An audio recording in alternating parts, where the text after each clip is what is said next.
พระสงฆ์เจริญพุทธมนต์เวลา 21 นาฬิกาพระสงฆ์แสดงธรรมเทศนาและปฐมสมโภชพุทธาภิเษกพระชยมงคลหลังช้างนเรศวรตอนกลางคืนมีการกวนข้าวมัทุป่ายา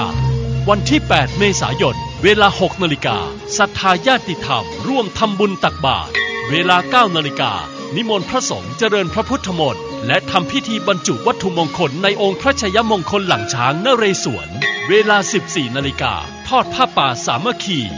และเวลา 19 นาฬิกาทำพิธีบวงสรวงพระชยมงคลหลังช้างนเรศวรและสวดมนต์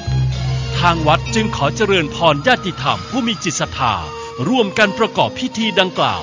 และขอเชิญร่วมกันเป็นเจ้าภาพจัดเลี้ยงโรงทานแก่สาธุชนที่มาร่วมบุญในวันที่ 8 เมษายน 2561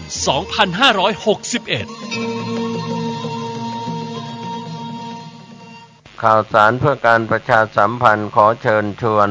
ผู้ใจบุญร่วมสร้างศาลาปฏิบัติธรรมของวัดใหม่ห้วยทรายหมู่ที่ 4 ตำบลสุเทพอำเภอเมืองจังหวัดเชียงใหม่ปัจจุบันก็มีพระอธิการบุญเปงปิยธรรมโมเป็นเจ้าวาดวัดใหม่ห้วยทรายพร้อมด้วยศรัทธาทุกหลังคาเรือนญาติธรรมทางใกล้ทางไกลร่วมกันเป็นเจ้าภาพท่านที่จะสอบถามรายละเอียดร่วมทำบุญสร้างศาลาปฏิบัติธรรมสอบถามรายละเอียดได้ที่พระอธิการบุญเปงปิยธรรมโมเจ้าวาดวัดใหม่ห้วยทราย 08 ท่านกำลังติดตามรับฟังสถานีวิทยุกระจายเสียงพระพุทธศาสนาแห่งชาติคลื่นเพื่อการศึกษาพระพุทธศาสนาและวัฒนธรรมระบบ FM 104.5 เมกะเฮิรตซ์รายการต่อไปเป็นรายการทนายความพบประชาชนดำเนินรายการโดยทนายสุรชัยอาจินวัตร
สวัสดีครับพบกับรายการทนายความพบประชาชนทาง FM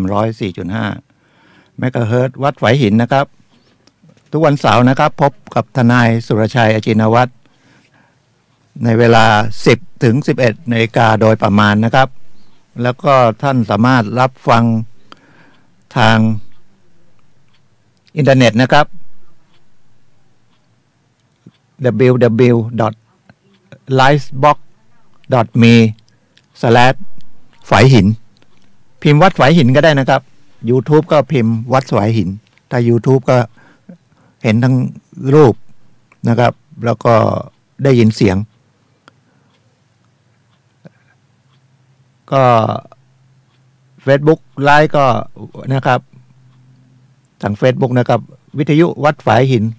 104.5 เมกะเฮิรตซ์ในสถานีเข้าไปวัดฝายหินก็ได้นะครับก็ไลน์กลุ่มนะครับก็มีในกลุ่มนั้นก็มีเป็น100 กว่าละนะครับ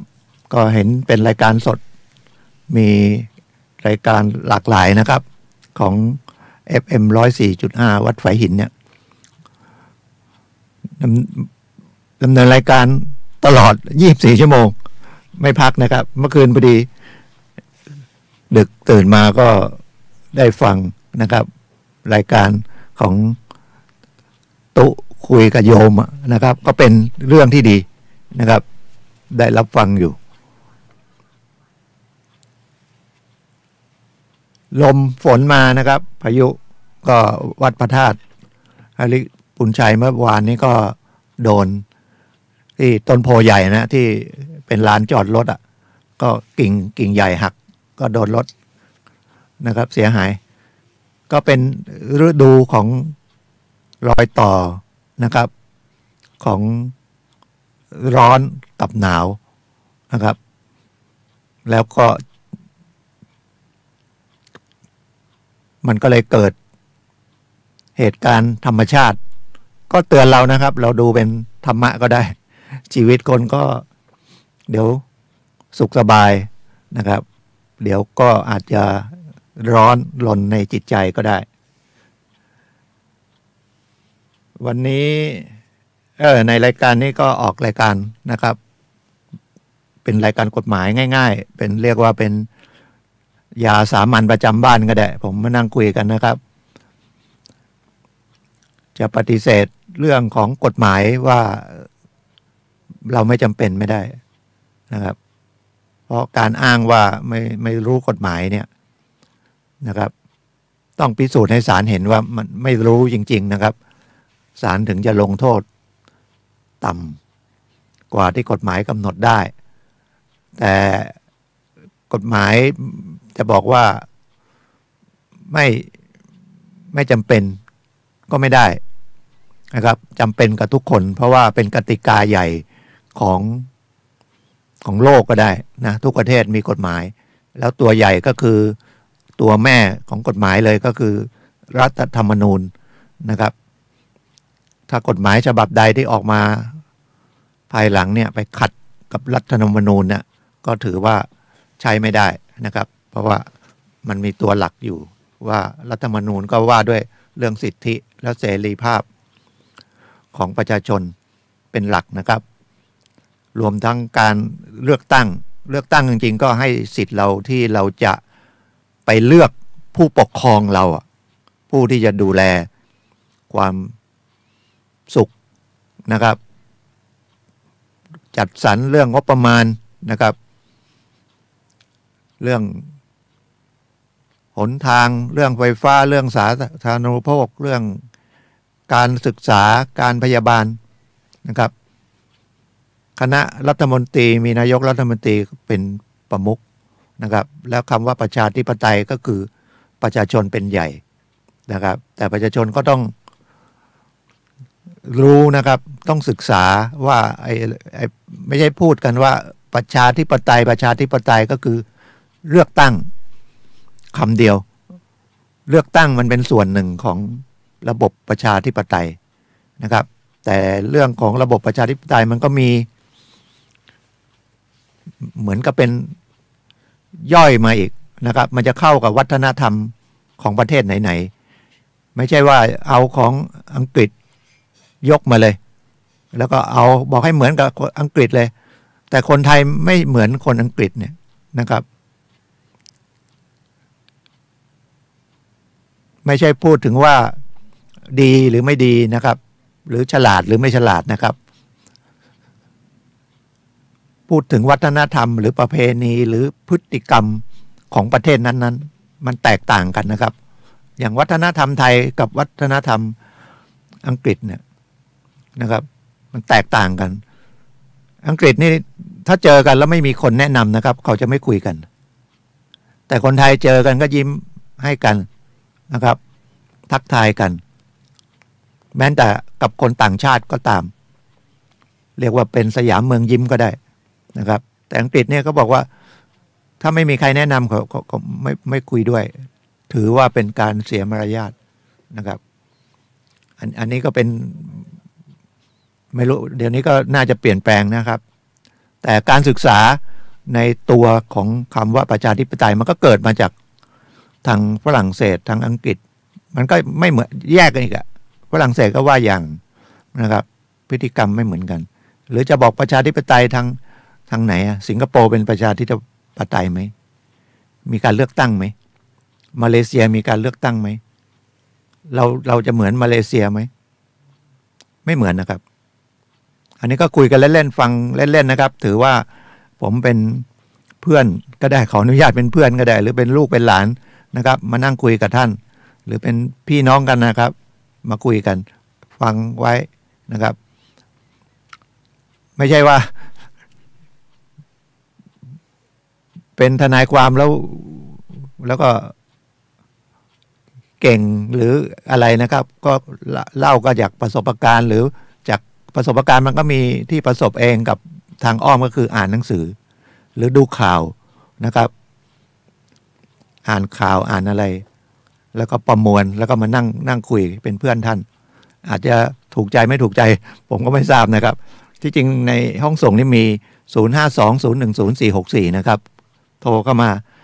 นะครับคุยกันเปิดประเด็นอะไรก็ได้จะได้คุยกันนะครับเป็นสาระเกี่ยวกับตัวเรานะครับเกี่ยวกับสิ่งที่หลีกเลี่ยงไม่ได้เช่นการเศรษฐกิจมันก็เรื่องอาหารการกินเรื่องการค้าการขายการทำงานนะครับกฎหมายแรงงาน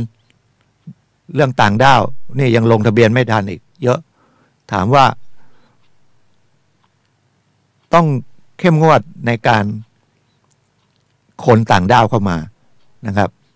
เหมือนคนไทยไปอยู่อเมริกาหรือไปอยู่เกาหลีหรือไปอยู่ประเทศอื่นเนี่ยก็เปลี่ยนวัฒนธรรมไปเลยต้องขยันขันแข็งนะครับไปอาจจะเป็นลูกจ้างเหมือนกับเนี่ยพม่าเขมรลาวเนี่ยเข้ามานะครับเวียดนามไม่มาเวียดนามเขาอยู่ประเทศเขาไม่มารับจ้างประเทศเขาเจริญกว่าเราอีกถ้าจะพูดถึงตอนนี้นะครับเราไม่ทันเขาแล้วเพราะว่าวัฒนธรรมเขาขยันขันแข็งแล้วก็เคยมีสงครามตายเป็นล้านนะครับเวียดนามเหนือเวียดนามใต้ลบกันแต่ประเทศไทยไม่มีนะครับไม่มีการรบกันรุนแรงถึงขนาดนั้นแม้จะมีเรื่อง14ตุลา169ตุลา3519ตุลา35หรือที่ผ่านมาปีอะไร52หรือไงที่แบ่งกันสีนะครับมันเร็วๆนี้ก็ปี55กว่าแล้วก็จนถึงปัจจุบันเนี่ยนะครับอะไรมันจะเหมาะสมกับการปกครองประเทศเราซึ่งเดิมก็ใช้พระมหากษัตริย์ปกครองนะครับแต่ใครมาปกครองเราจะเลือกยังไงนะครับเดี๋ยวนี้ก็ต้องเป็นระบบพรรคแล้วก็มีการเลือกตั้งนะครับแล้วตอนนี้ก็อยู่ระหว่างให้เขาไปยืนยันว่าเป็นสมาชิกพรรคไหมนะครับเพราะว่าถ้าภายใน30ผมจำไม่ได้ละนะครับอีกสักเดือนหรือ2เดือนไม่แน่ภายใน30อะไรเนี่ยเมษาหรือไงเนี่ยถ้าไม่ไปยืนยันนะครับก็ถือว่าไม่เป็นสมาชิกไปโดยปริยายนะครับแต่ถ้ามายืนยันก็มีสมาชิกเท่าไหร่แล้วใครจะสมัครใหม่ผมว่าเขาก็ต้องรณรงค์เรื่องสมัครใหม่มันต้องเป็นระบบพรรคครับแต่พรรคเนี่ยไม่ใช่ว่าเอาหัวหน้าพรรคว่าอย่างเดียวนะครับเข้าไปก็เป็นสมาชิกอย่างนั้นนะเหมือนสากลนะครับเข้าไปเป็นสมาชิกสากลแต่ไม่เคยออกเสียงออกอะไรเขาว่าไงก็ว่าไปมีคนบริหารงานมีเลขามีกรรมการแต่โดยมากก็ไปจากคนที่กลุ่มไม่กี่คนนั่นนะครับแต่สมาชิกจริงๆรู้หน้าที่ไหมก็ต้องอบรมเรื่องนี้เยอะนะครับเรื่องเกี่ยวกับคำว่าประชาธิปไตยนะครับแล้วก็จะได้เลือกนะมันต้องลองผิดลองถูกไปเยอะนะครับเหมือนให้เด็กไปซื้อผักก็ได้ซื้อหมูซื้อปลาเข้าไปในตลาดไม่เคยไปตลาดเลยแล้วคนไทยไม่ค่อยสอนอะไรเราก็คิดว่าเฮ้ยอันนี้มันไม่น่าต้องบอกด้วยเหรอเอาไปซื้อผักนะครับจะเลือกยังไงแล้วก็ไม่รู้จักผักนะใบโหระพาใบมังลักนะครับไม่รู้จักแต่เรารู้นะครับ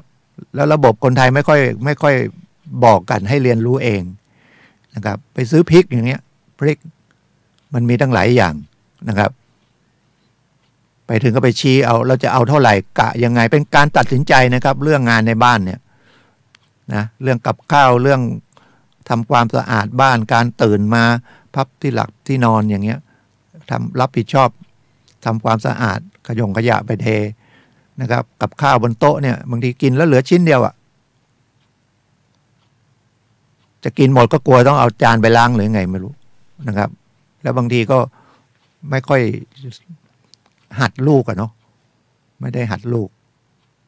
พอไม่ได้หัดลูกมันก็ตามไปอีกพอมีหลานก็ไม่ได้หัดหลานอีก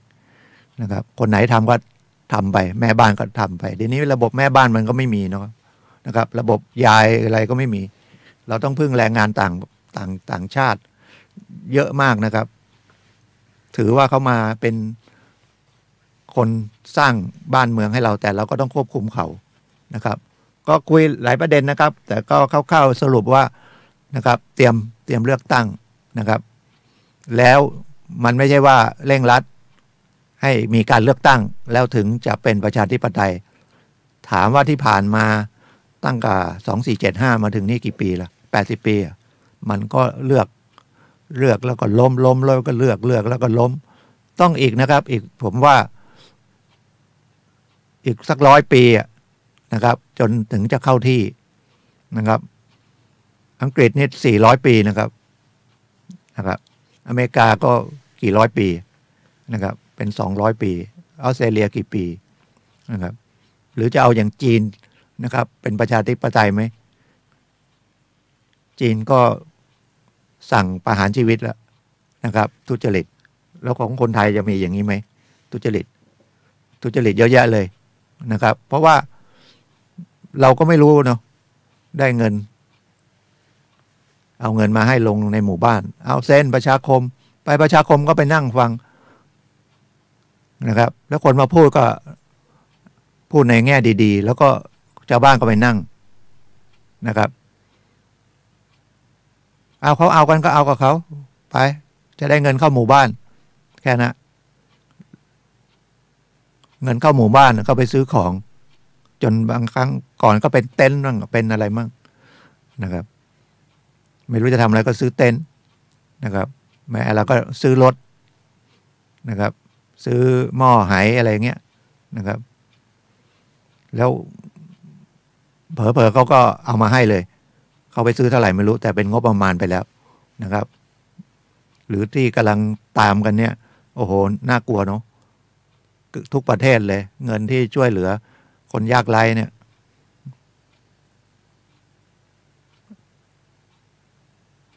มันอีกจะมองในว่าเอ้ยโอ้อย่างนี้แย่มากแล้วทำไมประเทศมันเจริญนะครับอันนี้คุยนะครับผมก็จะคุยประมาณนี้ให้มองอีกมุมหนึ่งนะครับต้องเตรียมตัวเราว่าจะเลือกยังไงนะครับจะเลือกยังไงถึงจะได้คนที่เขามีความรับผิดชอบนะครับมีความฉลาดด้วยนะครับไม่ใช่รับผิดชอบอย่างเดียวนะครับมาบริหารประเทศยังไงแล้วก็มีความซื่อสัตย์ด้วยนะครับไม่นั้นก็มันก็ไม่ใช่ละมันเป็นประชาธิปไตยที่หาผลประโยชน์แก่กลุ่มคนบางกลุ่มโดยการซื้อเสียง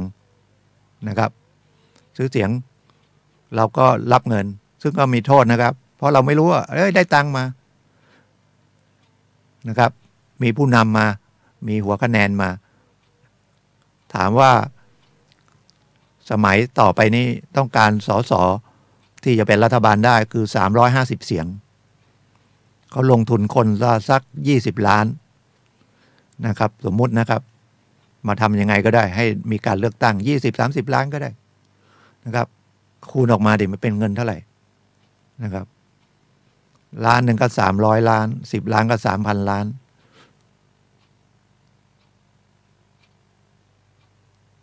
ให้คนละ100 ล้าน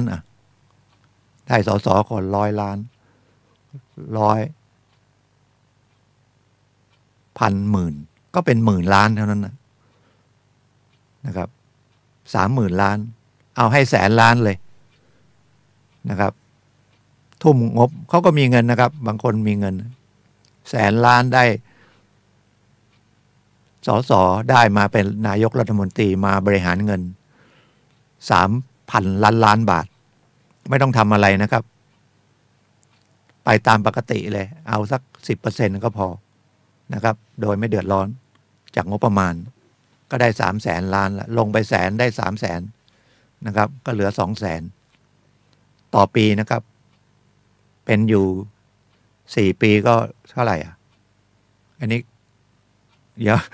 ย่าเครียดกับผมนะโอเคนะจบเรื่องนี้ก่อนเดี๋ยวมันจะไปกันใหญ่นะครับก็052010464นะครับก็โทรเข้ามาคุยกันได้นะครับผมก็หรือมาว่ารายการมันไม่เป็นเรื่องเลยน่าจะเปลี่ยนแนวนะครับเอากฎหมายมาสดๆเลยมาว่ากันเลยเอาอย่างวันนี้ผมคดีที่หายไปก็คือผมไปดูแม่ผมที่กรุงเทพอายุ93ก็เริ่มยังไม่ติดเตียงดีนะครับกึ่งติดเตียงยังนั่งได้แต่เดินไม่ได้ถ้าจะนั่งช่วยตัวเองได้ขับถ่ายรู้เรื่องนะครับช่วยเหลือตัวเองไปขับถ่ายก็คือใช้แขนนะครับเอาเก้าอี้ที่สำหรับปัสสาวะไว้กับเตียงก็ดันจากตัวเองจากเตียงมาที่เก้าอี้ที่ปัสสาวะได้ตักอาหารกินเองได้นะครับขับถ่ายยังนั่นแต่เดินไม่ได้ถ้าจะไปไหนก็ต้องนั่งรถเข็นไปอย่างนี้ความจำก็หายไปเยอะแล้วกินข้าวแล้ว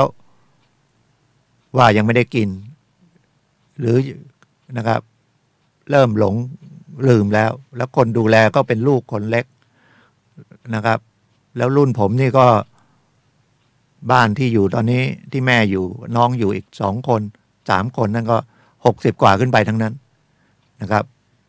ก็ถือว่าเป็นบ้านคนชราแต่ยังมีก็คนชราหมดละนะครับเพราะคนเล็กก็60 กว่า60แล้วนะครับก็ไล่ขึ้นมานะจนถึงผมนี่ก็70นะครับก็ชราหมดแล้วพอชราภาพแล้วก็มีโรคนะครับช่วยเหลือตัวเองได้ก็ยังดีนะครับก็มีน้องบางคน 2-3 คนก็ช่วยเรื่องนะครับที่ยังพอมีกำลังนะครับเรื่องเงินก็ยังไม่นั่นนะยังมีเรื่องพาไปหาหมอไปอะไรอย่างงี้ดูแลแต่ว่าน้องที่ดูแลจริงๆนะครับเป็นน้องคนสุดท้องแกก็ป่วยเป็นโรคไตแกต้องไปฟอกไต 2-3 วันครั้งหนึ่งสัปดาห์ละ2 ครั้งครับก็หงุดหงิดก็เลยกลายเป็นว่าผมไปก็ยังหงุดหงิดนะขนาดว่าฝึกสมาธิเยอะเอาไม่อยู่นะเพราะว่ามันขึ้นเร็วเนาะเราก็ไปหงุดหงิดอีกว่าไอ้น้องทำไมหงุดหงิดแต่น้องก็อยู่ไม่อยู่อย่างนั้นเลยแล้วแม่ก็รู้เรื่องไม่รู้เรื่องบ้างถึงบอกว่าให้พรว่าให้อายุยืนเนี่ยขอให้ยืนแล้วช่วยเหลือตัวเองได้นะครับถ้ายืนอย่างเดียวแล้วเป็นภาระนี่ไม่ดีเลยมันจะไปสร้างนะบาปกรรมให้คนที่มาดูแลเราอีกนะครับยิ่งเป็นพ่อแม่เป็นลูกเนี่ยนะก็อันนี้ก็เข้าเรื่องส่วนตัวอีกนะครับก็ถือว่าคุยกับท่านนะครับวันนี้ก็มีเรื่องกฎหมายมาฝากนิดนึงเพราะว่าผมก็เอามาจากเนี่ยเรื่องการทอดทิ้งนะครับคนชราในประมวลกฎหมายอาญานะครับลักษณะ10ความผิดเกี่ยวกับชีวิตและร่างกายมันมีอยู่ 2-3 มาตราเท่านั้นนะครับมาตราแรกก็คือมาตราที่306เนี่ยเด็กอายุยังไม่ถึง9 ปีเนี่ยคนที่ดูแลเนี่ยจะเป็นใครก็แล้วแต่นะครับต้องระวังนะครับถ้าก็เกิดอันตรายเพราะความประมาทเลินเล่อมันไม่ใช่ประมาทเลินเล่อนะถ้าเราทอดทิ้งเราไม่ได้ดูดีนะครับทอดทิ้งไปนะครับกฎหมายลงโทษนะครับอาจจะถูกจำคุกไม่เกิน3 ปีปรับไม่เกิน 6,000 บาทอีกอันหนึ่งก็นะครับอีกมาตราหนึ่งถัดลงมาก็เป็น307นะครับทอดทิ้งคนชราคนป่วยกายพิการจิตพิการดูแลตัวเองไม่ได้จะโดยหน้าที่อย่างไปคนที่ไปอยู่สถานคนชราอย่างเงี้ยเจ้าหน้าที่นั้นนะทำโดยหน้าที่นะครับถ้าคนชราเป็นอะไรไปโดยความบกพร่องของเราเนี่ยก็อาจมีโทษนะครับคำว่าเจตนานะครับกฎหมายอาญาต้องเจตนานะครับไม่ทำตามหน้าที่นี่ก็คือเจตนาละเว้นนะครับก็มีโทษจำคุกไม่เกิน3 ปีเหมือนกันปรับไม่เกิน 6,000 บาทแต่ถ้าคนชราไปเสียชีวิตนี่กลายเป็นเรื่องใหญ่เลยนะครับเป็นการประมาททำให้เสียชีวิตก็ไปเข้าเรื่องของเกี่ยวกับชีวิตอาจจะเป็น285 นะครับทำให้คนตายประมาททำให้คนตายก็มีโทษอาจจะ5 ถึง 15 ปีนะครับประมาณนั้นฉะนั้นเลยเตือนว่าช่วงนี้เทศกาลสงกรานต์เด็กเล่นน้ำเล่นอะไรเนี่ยเด็กเล็กๆนะครับอยู่ริมถนนแล้วเราปล่อยปละละเลยไปเล่นแล้วเกิดเขาโดนรถเฉี่ยวชนเนี่ยนะครับอาจจะไม่เข้าอันนี้ก็ได้แต่อาจจะมีเข้าอันอื่นอีกก็ได้ว่าเอ๊ะเราปล่อยปละละเลยแล้วก็มันจะมีปัญหาว่าคนที่ขับรถนะระมัดระวังเพียงพอไหม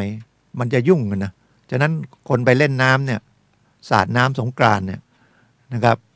เป็นวัฒนธรรมประเพณีอันหนึ่งนะครับทางเอเชียเราเนี่ยลาวก็มีพม่าก็มีนะครับมันก็เป็นฤดูร้อนนะครับแต่มันเริ่มมาจากไหนยังไม่ได้ไปค้น แต่ก็ถือว่าเป็นความฉลาดของคนรุ่นก่อนๆหน้าร้อนก็เอาน้ำมาเล่นกันเนี่ยมันจะได้คลายร้อนนะครับแล้วมันเป็นคล้ายๆผมมองไปอีกอันนะครับว่ามันเป็นวิทยาศาสตร์เหมือนกันเอาน้ำมาสาดเยอะๆเยอะๆเยอะๆเนี่ยมันก็เป็นระเหยขึ้นไปนะครับเดี๋ยวก็เป็นเมฆมันก็อาจจะทำให้ฝนตกนะครับแต่มันก็คลายร้อนนะครับคลายร้อนได้แล้วก็เล่นที่จริงน่าจะตามสมควรเนาะจนเขาต้องมีออกห้ามอีกกฎหมายก็จะตามห้ามเนี่ยปืนฉีดน้ำยิงแรงๆเลยเดี๋ยวนี้ก็ห้ามนะครับระวังนะครับเดี๋ยวเกิดไม่เอาไปซื้อปืนฉีดน้ำแต่ไปเอาท่อเอสเตอรอนท่อประปามาทำแล้วก็ฉีดน้ำแรงๆเขาอันตรายนะครับรถล้มไปเคยมีนะครับนานละเขาก็ขับขี่จักรยานยนต์ไปท้องด้วยเขาบอกว่าอย่าสาดแล้วสาดก็แทนที่จะพอสมควรนะสาดเหมือนแกล้งกันนะเล่นน้ำเนี่ยเอาน้ำแข็งมั่งจนต้องห้ามสาดไปให้เครื่องมันดับมั่งสาดไปที่ตัวแรงๆมั่งเขาล้มนะครับแล้วเจ็บเนี่ยมันเกินเลยไงเราจะเอาตรงไหนไม่เกินเลยนะครับไม่ใช่เป็นสงกรานต์ละทำอะไรก็ได้แป้งห้ามนะครับมันจะเป็นเรื่องอนาจารนะครับไปจับแก้มจับมือถือแขนสุภาพสตรีหรือแม้แต่ไปจับเอาเป็นผู้ชายแต่เขามีจิตใจเป็นผู้หญิงหรืออยู่ดีมาป้ายเราอย่างเงี้ยกี่นะครับผู้ชายป้ายผู้ชายผู้หญิงป้ายผู้หญิงผู้หญิงป้ายผู้ชายผู้ชายป้ายผู้หญิงเนี่ยนะครับมันอาจจะเป็นข้อหาอนาจารนะครับแล้วถ้าเขาเกิดประสบนะครับบาดเจ็บเพราะเหตุของเราเนี่ยมันก็เป็นละเมิดนะครับเราก็ต้องเป็นเรื่องค่าเสียหายทางละเมิดด้วยแล้วก็การประมาทเลินเล่อหรือจงใจนะครับทำให้เกิดอุบัติเหตุอะไรเงี้ยนะครับให้ระมัดระวังนะครับแล้วก็การขับขี่รถยนต์การจราจรนะครับเดี๋ยวคนจะขึ้นมาเที่ยวเชียงใหม่เพราะก็ยังเป็นแหล่งท่องเที่ยวในเรื่องของการเทศกาลสงกรานต์ก็เชียงใหม่นะครับเชียงใหม่นี่ดีนะครับหน้าไหนก็จะมีคนขึ้นมาเที่ยวปีใหม่เชียงใหม่นะครับสงกรานต์เชียงใหม่หน้าหนาวก็มาเชียงใหม่นะครับเที่ยวบินก็เต็มเที่ยวรถก็เต็มคนขับรถขึ้นมาอีกแล้วคนขับรถขึ้นมาเนี่ยพอต่างวัฒนธรรมต่างอะไรเนี่ยขับรถมาเจอของเราเนี่ยมาจากกรุงเทพเขาก็ขับรถแบบหนึ่งนะครับเราไปกรุงเทพเราก็ไปขับรถเราจะโหกรุงเทพขับรถกันอย่างนี้เหรอคนกรุงเทพมาขับบ้านเราก็ต้องระมัดระวังนะครับกรุงเทพหรือต่างจังหวัดนะครับเพราะบ้านเราก็สารพัดนะครับรถเครื่องออกทางซ้ายออกทางขวานะครับระมัดระวังขับเร็วไม่ได้เดี๋ยวจะเฉี่ยวชนกันนะครับมีประจำนะครับแล้วยิ่งถนนที่จะเข้ามาเชียงใหม่เนี่ยนะครับบริเวณสารพีนะครับเดี๋ยวนี้เขาทำถนนใหม่นะครับตั้งแต่ดอยติมาถึงดอนจันทน์กำลังทำอยู่นะครับแล้วก็ประจำก็คือ แถวแยกสารพีแถวเสน่ห์ชายน้ำแถวไทยวัสดุนะครับ ก็จะชนท้ายกันนะครับโรงพักสารพีก็อาจจะเป็นโรงพักที่มีรถชนท้ายมากที่สุดในประเทศไทยหรือเปล่าไม่ทราบนะครับแล้วเป็นช่วงเทศกาลนะครับขับรถอย่างที่ผมบอกมันต้องเพิ่มความระมัดระวังไปต่างที่ต่างถิ่นนะครับเพราะว่าการขับรถเนี่ยไม่เหมือนกันนะครับจะบอกให้ขับรถเหมือนกันสอบใบขับขี่เหมือนกันแต่ความระมัดระวังไม่เหมือนกันนะครับเดี๋ยวเรามาทางนี้มาเจอย้อนสอนมั่งมาเปิดไฟรถเครื่องจะเลี้ยวขวานะครับเปิดไฟสัญญาณเลี้ยวขวานะจักรยานยนต์นะแต่ชิดซ้ายเพราะก็เขาไม่กล้าเดี๋ยวนี้ยังมีไหมผมก็ยังเคยเห็นนะอันตรายนะครับต้องระวังให้ดีว่าเฮ้ยเขาเปิดสัญญาณไฟเลี้ยวขวาที่จริงเขาก็ต้องชิดมาตรงเส้นกลางนะครับคนข้างหลังเขาก็รู้ก็จะแซงซ้ายไปแต่นี่กลัวนะครับเปิดไฟเลี้ยวขวาแล้วก็ไปรอทางฝั่งซ้ายว่างแล้วจะข้ามไปถ้ามาจากต่างถิ่นเราก็ไม่รู้นะครับเราก็ต้องออกซ้ายที่ไหนก็ไปชนเขานะครับหรือเปิดไฟสัญญาณจะตีเข้าขวาก็เปิดแล้วก็ตีเข้าขวาเลยไม่ได้ดูรถที่ตามมานะครับไม่ได้ดูรถที่ตามมามันมีระยะอยู่นะครับกระจกหลังสำคัญพอเผลอๆยิ่งกว่ากระจกหน้าอีกนะครับมองไปข้างหน้ากับมองข้างๆเนี่ยกับมองข้างหลังเนี่ยนะครับมันอาจจะอันตรายต้องดูรอบข้างนะครับต้องมีสติแล้วก็ต้องประสบการณ์ในการขับรถมันต้องพร้อมนะครับไม่นั้นเดี๋ยวเฉียวชนกันมันจราจรนะครับเสียเวลา2เครื่องดื่มแอลกอฮอล์ห้ามเด็ดขาดยาบ้าหรือยาเสพติดทั้งหลายนะครับมันอาจจะโดนโทษเกี่ยวกับเสพแล้วขับนะครับมันไม่ใช่ว่าเสพยาบ้าอย่างเดียวนะครับเสพขับมันโทษ4 ปีมั้งมันโทษมันแรงนะครับมันไม่ใช่ว่าเสพยาบ้านะครับอาจจะไปบำบัดหรือเป็นความผิดจราจรธรรมดาอย่างเงี้ยมันก็โดนปรับโดนอะไรนะครับ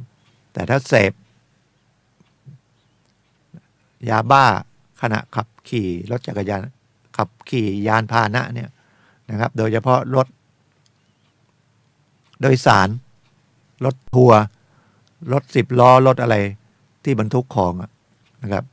แล้วเดี๋ยวนี้ระวังนะครับรถเทรลเลอร์รถบรรทุกใหญ่ๆเยอะเพราะว่าอย่างที่ผมบอกเขาทำถนนนะครับเขาก็ขนดินแล้วก็คันใหญ่บางทีเป็นเทรลเลอร์มีพ่วงมาอีก10 ล้อไม่พอพ่วงมาข้างหลังอีกแล้วเขาจะเลี้ยวขวาเขาเปิดไฟเลี้ยวขวาเหมือนกันนะครับแต่เขาชิดซ้ายนะครับเพราะว่าเขาตีวงไม่พ้นนะครับแล้วเราเข้าไปอยู่ข้างๆเขามองไม่เห็นนะครับเราจะโดนเบียดฉะนั้นรถใหญ่ๆนะครับเป็นรถทัวร์รถบรรทุกรถอะไรก็แล้วแต่แม้แต่รถปิกอัพที่เขาบรรทุกของรถ6 ล้อเนี่ยพยายามอยู่ห่างไว้มุมมันยังไม่เห็นกันนะครับแล้วเดี๋ยวจะโดนแล้วเราเป็นรถเก๋งหรือเป็นรถจักรยานยนต์เนี่ยนะครับจะเจ็บรถจักรยานยนต์นี่เจ็บแน่นอนแต่ถ้ารถเก๋งอาจจะเจ็บน้อยหน่อยแต่รถเสียหายก็เป็นเรื่องเป็นราวนะครับฉะนั้นต้องระมัดระวังนะโดยเฉพาะยิ่งพยายามอย่าไปตามหรือไปจอดคู่นะครับกับรถใหญ่ๆพวกเนี้ยอย่าไปเราเห็นเขาชัดเจนใช่เรารถเล็กกว่าแต่เขามองไม่เห็นนะครับไปอยู่ในมุมที่กระจกมองข้างมองไม่เห็นนะครับแล้วจะโดนเบียดบางคนไม่เข้าใจเข้าไปอยู่ในระหว่างรถใหญ่ทั้ง2 คันเลยหรือไปอยู่ข้างหลังเนี่ยมันก็มุมอับเราละนะครับแล้วเกิดข้างหลังเป็นรถใหญ่อีกเกิดรถใหญ่เข้ามาข้างหลังนะครับเกิดเขาเบรกแตกอย่างเงี้ยเบรกไม่อยู่เนี่ยเราจะโดนอัดโดนอัดขึ้นเขาอะไรเหมือนกันนะครับ หรือลงเขาเหมือนกันนะครับระมัดระวังนะครับอย่าไปตามรถใหญ่นะครับมันมองไม่เห็นนะครับแล้วถึงจะรถใหญ่ตามหลังเราเนี่ยเกิดเขาเบรกแตกนะครับเราก็เป็นรถเก๋งหรือเป็นรถจักรยานยนต์ก็เรียบร้อยนะครับ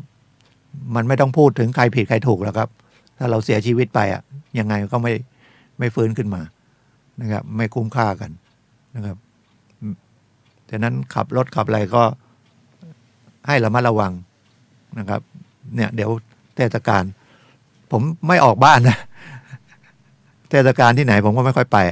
นะครับเป็นแต่ไหนแต่ไรละไม่ค่อยชอบไปคนเยอะๆนะครับเพราะว่าโอกาสมีเรื่องเยอะเดี๋ยวก็กระทบกันตั้งกันหรือไปดื่มสุรานะครับดื่มแอลกอฮอล์เข้าไปก็อาจจะ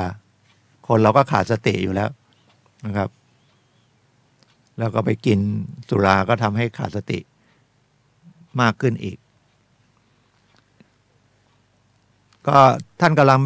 รับฟังรายการทนายความพบประชาชนนะครับตาม FM 104.5 เมกะเฮิรตซ์ทุกวันเสาร์นะครับ 10-11 นาฬิกาผมทนายสุรชัยนะครับเป็นผู้ดำเนินรายการก็ชมทางอินเทอร์เน็ตนะครับก็ไลฟ์ LIVEBOX Livebox นะครับคือถ่ายทอดสด.me/ ฝายหินนะครับ YouTube ก็พิมพ์ภาษาไทยเลยวัดฝายหินนะครับหรือ Facebook Live ก็คือถ่ายทอดสดก็วิทยุวัดฝายหิน 104.5 อินเทอร์เน็ตมันเก่งนะครับเพราะว่ามันต้องการจะให้เราเข้าไปพิมพ์หัวเข้าไปมันก็นะครับออกมาหมดนะครับหรือถ้าจะติดต่อทางสถานีก็ 053810406 นะครับติดต่อในสถานีได้หรือถ้าโทรมาในขณะที่ผมอยู่ในห้องส่งนี่ก็เครื่องข้างในนี่ก็ 052010464 นะครับก็เป็นรายการกฎหมายแล้วก็อาจจะเป็นเรื่องนะมานั่งคุยกันเป็นประโยชน์บ้างหรือว่าเป็นความคิดเห็นผมก็ได้นะครับแต่ก็พยายามว่ามันเป็นสาธารณะเป็นเรื่องเราต้องสัมผัสอยู่นะครับ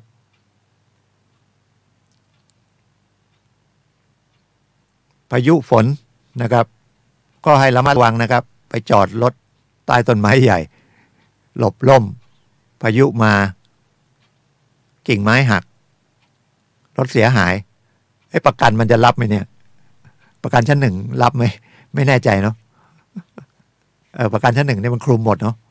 แต่ประกันชั้น2บวก3บวกนี่ไม่คุมประกันชั้น1แต่มันจะคุ้มไหมซ่อมยังไงนะครับเกิดเป็นประกันชั้น1ก็เป็นรถใหม่เนาะรถใหม่ป้ายแดงมั่งรถใหม่ไม่กี่ปี2-3 ปีใหม่ๆแล้วไปโดนกิ่งไม้หักใส่ไฟหรืออะไรปลิวมาใส่นะครับเสียหายเนี่ยถ้าตัวถังมันเสียหายเนี่ยมันจะซ่อมยังไงมันก็ไม่ดีนะครับทำสีทำอะไรได้แต่ว่าการขับขี่มันจะเสียศูนย์ไปละฉะนั้นให้ระมัดระวังนะครับระมัดระวังเมื่อวานนี้ก็เรื่องเดิมเรื่องจัดการมรดกทีนี้เป็นจัดการมรดกร่วม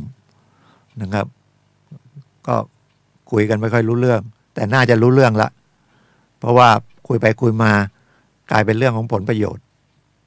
นะครับก็คุยกันเรื่องผลประโยชน์ถ้ามันลงตัวก็น่าจะแบ่งปันกันได้เพราะที่ดินมัน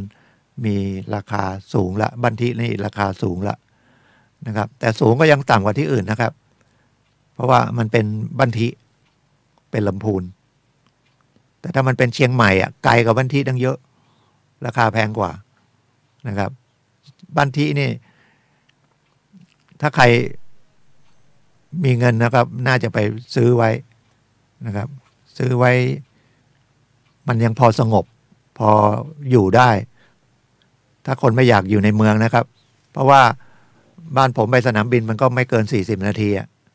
นะครับออกมาทางต้นดูแล้วก็ขึ้นถนนแม่ออนดอนจันทน์นะครับเป็น4 เลนละนะครับอาจจะเป็น8 เลนก็ได้เพราะมีข่าวค่อนไม่รู้จะเรื่องสนามบินเชียงใหม่แหล่งที่2ต้องสร้างอยู่แล้วเพราะแหล่งที่1ก็คือที่สนามบินปัจจุบันเนี่ยมันรองรับคนไม่ไหวแล้วนะแล้วก็สภาพจะโทรมละบอกกันตรงๆครับบันไดเลื่อนเนี่ยดังเลยออดแล้วคนมาเที่ยวเยอะนะครับการจราจร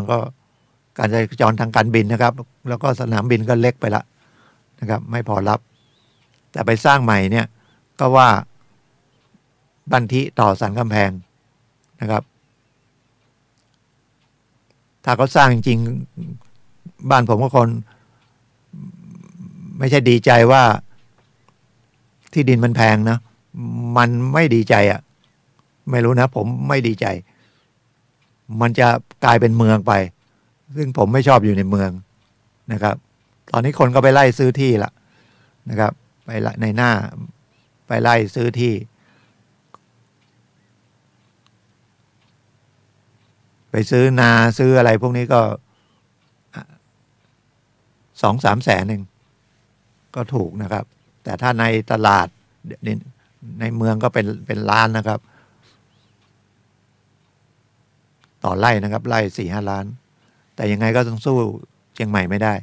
นะครับอันนี้สนามบินก็ได้แถวเนี้ยนะครับบวกคกบวกค้างดินะครับบวกค้างเส้นต้นดูเนี่ยนะครับมาบันทิเนี่ยผมก็มาทางนี้มาเช้าเนี่ยก็ออกจากบันทิมาแล้วก็ออกมาทางต้นดูเป็นเทศบาลตำบลบวกค้างแล้วก็ขึ้นซุปเปอร์เส้นดอนจันทน์แม่ออนนะครับเส้นตัดใหม่ก็ข้ามสะพานดอนจันทน์มานะครับวิ่งมาสนามบินเข้ากองบิน41นะครับแล้วก็ออกมากาดต้นพยอมมาหลังมอมาวัดฝายหินนะครับเดี๋ยวขากลับก็กลับเส้นนี้นะครับมันสะดวกดีนะครับแต่มันก็ไปพอออกไปทางสนามบินก็อาจจะออกไปทางเส้นที่จะไปหางดงก็ไปเข้าวงแหวนที่ผ่านเวียงกุมกามก็ได้นะครับแล้วก็ไปเข้าจะเลยออกไปทางสันกำแพงก็ได้หรือจะเข้าทางซุปเปอร์ผ่านทาง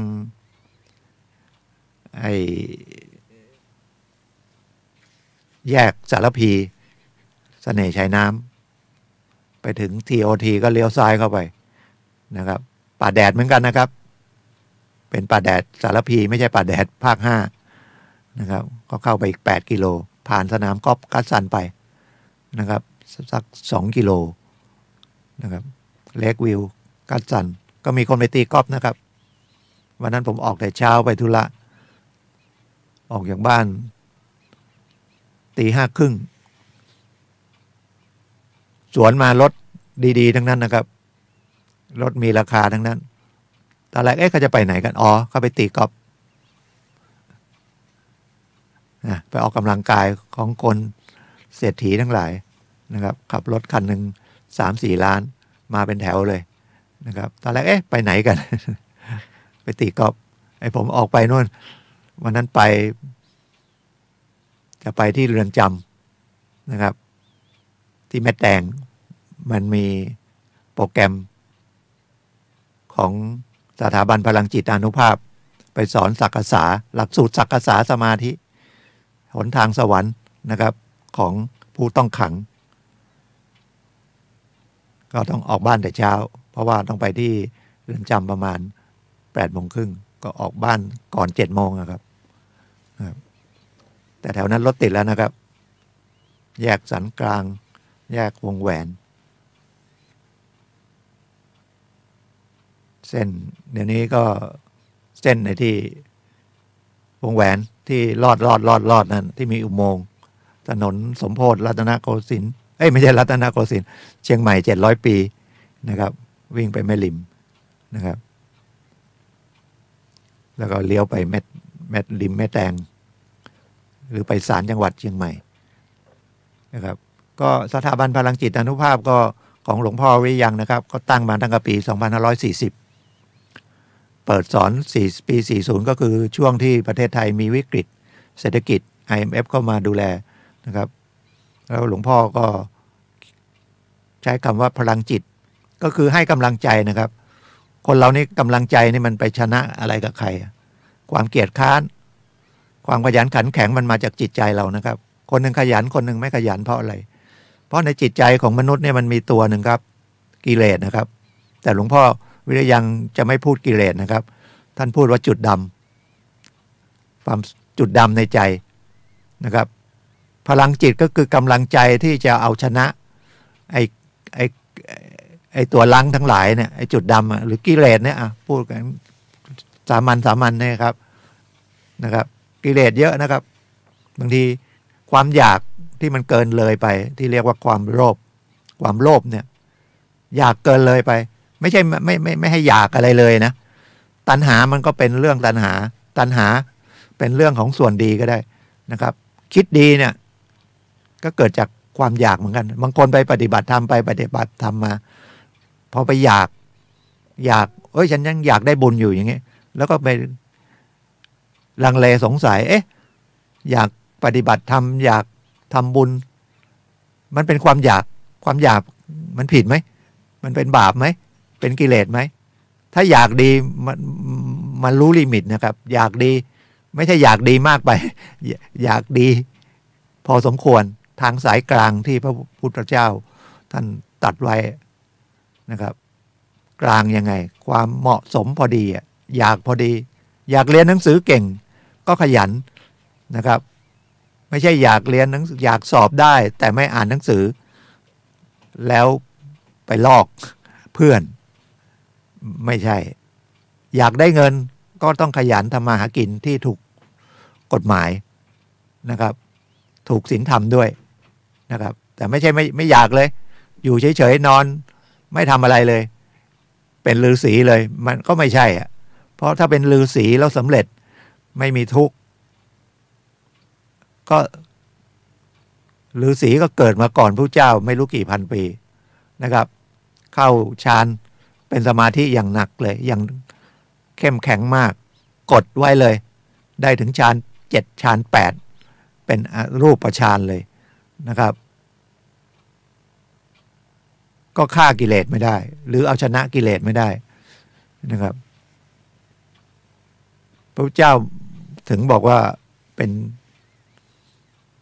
สัมมาสัมพุทธเจ้าท่านเห็นแล้วท่านทำไปถึงชั้น7ชั้น8เหมือนกันแต่มันไม่ใช่เนี่ยมันต้องพิจารณาจนเกิดปัญญาว่าไอ้ตัวนี้มันตัวไม่ดีนะครับเป็นกิเลสรู้ไว้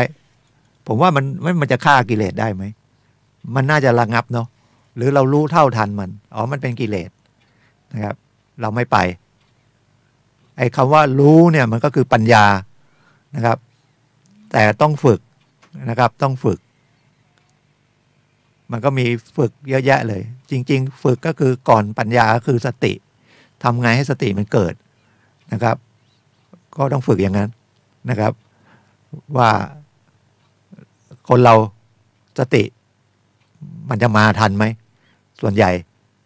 ยากนะถ้าไม่ได้ฝึกไว้เหมือนคนขับรถนะครับคนหนึ่งสติมั่นคงเนี่ยเวลาอุบัติเหตุอะไรมันจะเบากว่าคนตกใจง่ายก็คือสติไม่ทันนะครับสติน้อยสำคัญที่สุดนะคนมีสติแล้วสตินี่มันไม่ใช่เรื่องของศาสนาเนาะสมาธิก็ไม่ใช่เรื่องของศาสนานะครับเป็นเรื่องของจิตใจเรานะครับใครมีสติดีนะครับมันก็ปัญญามันก็จะเกิดนะครับสติมันรู้ว่าอะไรควรทำไม่ควรทำเนี่ยนะครับก็คือปัญญาอย่าขับรถเร็วขับรถไปเนี่ยจริงๆคนที่มีสติเขาจะมันเร็วไปแล้วนะแต่บางคนไม่มีนะครับบางคน ขับเร็วสนุกเรื่องของฉันรถฉันแรงนะครับฉันประกันชั้น 1ไปเป็นอะไรก็ไม่เป็นไรนะเดือดร้อนก็ไม่เป็นไรฉันมีเงินรักษาไปชนคนอื่นก็ไม่เป็นไรไม่ติดคุกหรอกเดี๋ยวเอาเงินไปให้ก็นะครับไปบรรเทาความเสียหายนะครับหรือไปทำอะไรก็ได้ที่มันรู้ทั้งรู้นะครับนะไม่อยากไปซ้ำเติมยังที่ก็ไม่ให้เข้าไปในป่าอย่างเงี้ยเขาให้ไปเที่ยวก็ไปหาเรื่องนะครับไปล่าสัตว์จริงๆนะครับมีเงินเยอะนะครับไปแอฟริกาก็ได้ครับเสียสักล้านหนึ่งก็ได้ไปยิงสิงโตก็ได้ครับนะครับไปซื้อใบอนุญาตแต่มันไม่มีความอะไรประเทศไทยฉันโทรศัพท์ไปหาเจ้านายได้ฉันคุยกับเจ้านายได้ไอ้สิ่งที่ใครเข้าไปยากฉันเข้าได้แล้วกลับมาคุยกันนะครับหรือเอาของอะไรที่มาไว้ในบ้านเอางาช้างเข้าให้ไปขึ้นทะเบียนก็ไม่ได้ไปขึ้นทะเบียนอะไรพวกนี้นะครับมันก็เลยผิดไปกันใหญ่อันนี้ไม่ได้ซ้ำเติมนะครับเอามายกเป็นอุทาหรณ์นะครับมีเยอะนะครับมีเยอะเพราะว่าอีโก้หรือความเป็นตัวตนเรามันสูงนะครับมันไม่เกี่ยวกับมีเงินหรือไม่มีเงินนะครับแต่ว่าสมควรที่ไหนนะครับมันก็เลยทำไปผิดไปหมดก็ไปคิดว่าเงินเนี่ยทำให้มีความสุขได้อุปกรณ์ทั้งหลายที่เราต้องใช้เงินซื้อเนี่ยแล้วทำให้มีความสุขได้มันใช่จริงไหมลองถามดูดินะครับลองถามตัวเองผมเห็นไปค้ายาเสพติดไปมาก็เข้าไปอยู่ในเรือนจำเยอะแยะแล้วนี้ก็ค้ากันเยอะๆเลยนะครับเมื่อไม่กี่วันนี้ก็ขนยาไอซ์500 กิโลกิโลละล้าน500 ล้านนะครับแล้วถามว่ามันมีความสุขจริงไหมถ้าเงินซื้อความสุขได้นะครับมันเป็นส่วนบรรเทาบางอย่างหิวข้าวก็ต้องไปรับประทานอาหารนะถูกครับต้องมีเงินไปซื้อนะครับแต่มันเกินจากนั้นนะครับต้องไปร้านนั้นนะต้องไปอร่อยกาแฟถ้วยละ20-30 บาทไม่อร่อยต้องแก้วละ100-200เอาไว้คุยกันด้วยนะครับมันอาจจะไม่อร่อยก็แต่ต้องบอกอร่อยนะครับหรือกาแฟแก้วละ500แก้วละ800นะครับหรือไปกินอาหารมื้อละ10,000อย่างเงี้ยนะครับมันก็อร่อยชั่วแป๊บเดียวคำว่าทุกข์ของพระพุทธเจ้านะครับมันไม่ใช่ว่าเป็นทุกขเวทนาเจ็บปวดร่างกายเจ็บปวดใจมันทุกข์คำว่าทุกข์อีกตัวหนึ่งนะที่ไม่ค่อยได้เข้าใจกันก็คือมันไม่ได้คงทนอยู่ในสภาพนั้นตลอดนะครับมันเสื่อมไปตลอดแต่เรามองไม่เห็นนะครับจริงๆมันก็ไปเสริมคำว่าอนิจจังเปลี่ยนแปลงนะครับมันเป็นตัวเดียวกันนะครับแต่มาเสริมอนิจจังทุกขังอนัตตามันตัวเดียวกันนะดูดีๆนะครับได้ตัวหนึ่งตัวใดมันก็ได้ทั้ง3ตัวถามว่ามันเปลี่ยนแปลงไหมดูให้มันเห็นเปลี่ยนแปลงตลอดแต่เราไม่เห็นนะครับพระเจ้ามาซ้ำอีกมันเป็นทุกข์นะแต่เราไปเข้าใจว่าทุกข์ก็คือเจ็บปวดนะแต่จริงๆทุกข์หมายถึงมันไม่ได้อยู่ในสภาพเดิมนะครับเป็นเด็กมันก็เป็นผู้ใหญ่เป็นผู้ใหญ่ก็เป็นคนหนุ่มคนสาวเป็นคนชรานะครับแล้วก็ตายนี่คำว่าทุกข์นะครับมันก็เป็นทั้ง2ตัวเลยทุกข์นะครับว่ามันอยู่ในสภาพเดิมไม่ได้แล้วเราไม่ได้ทำใจอยากได้พอได้มามันไม่อยู่กับเราตลอดนะครับทุกอย่างลองไปดูที่มันเดี๋ยวมันก็หายไปเดี๋ยวก็สูญไปนะครับมันไม่คงทนแล้วยิ่งเป็นสิ่งที่เรารักเนี่ยเราได้มาแต่เราลืมพระเจ้าบอกว่าเฮ้ยมันก็ต้องเสียไปผิดหวังความรักเอาเคยรักกันไม่ได้รักกันหรือตายไปเอานะครับพูดแรงหน่อยตายไปเสียชีวิตไปพิการไปนะครับแต่จริงๆทุกอย่างลองถามเวลามันเกิดขึ้นเนี่ยว่าเราไปรักคนอื่นหรือยังไงเนี่ยมันเพื่อใครเพื่อตัวเองครับเปล่าครับเพื่อได้สิ่งนั้นมาแล้วเรามีความสุขแล้วมันจะอยู่คงทนอย่างนั้นไหมนะครับไม่นั้นมันก็ออกรถมารุ่นเดียวเหมือนกันหมดเลยสีเดียวกันหมดเป็นไปได้ไหม มันถึงมีการตลาดทางว่าเนี่ยดีที่สุดสีนี้ดีที่สุดมีคันเดียวป้ายทะเบียนมีคันเดียวนะครับขับไปไหนก็คนก็ต้องมองต้องโอ้โหนี่เท่นะครับความเท่กินไม่ได้แต่มันมีความเท่นะครับจะทำยังไงเนี่ยจะทำยังไงก็ต้องไปฝึกนะครับฝึกให้มันมีสติมันจะได้นำปัญญามาจริงๆการเรียกว่าไปสมาธิจริงๆเนี่ยไปสร้างสตินะครับเราจะฝึกวิธีไหนก็ได้เยอะแยะเลยนะครับเอาอันนึงที่มันถูกจริตกับเรานะครับแล้วก็ไม่ต้องไปคุยแข่งกันว่าของฉันดีกว่าอะไรอย่างนั้นนะครับสร้างสติเราได้ยังไงสำคัญสุดนะครับสติถ้าเรามีสติแล้วก็มีปัญญาเราจะไปเลือกตั้งก็มันน่าจะเลือกได้ดีเนาะประชาธิปไตยมันก็จะได้ไปถูกต้องนะครับก็พบกันทุกวันเสาร์นะครับทุกวันเสาร์นะครับก็วันนี้ก็ขอบคุณทุกท่านที่รับฟังนะครับก็เป็นรายการเกี่ยวกฎหมายมั่งเป็นเรื่อง108,900ก็ได้นะครับแล้วก็เป็นรายการที่อยากให้เดี๋ยวโทรมือถือก็ได้นะครับไม่อยากโทรก็ไม่ได้นี่ก็ได้ผมให้มือถือว่าเกิดมีปัญหากฎหมายหรือว่ามีเรื่องอื่นเกี่ยวกับของสถาบันพลังจิตานุภาพหรือเรื่องอื่นๆก็ได้นะครับก็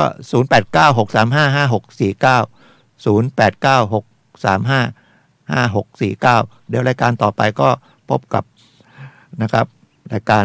พลังชีวิตนะครับอาจารย์สุนัยนะครับก็วันนี้ก็ขอบคุณสวัสดีครับ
ที่ดอ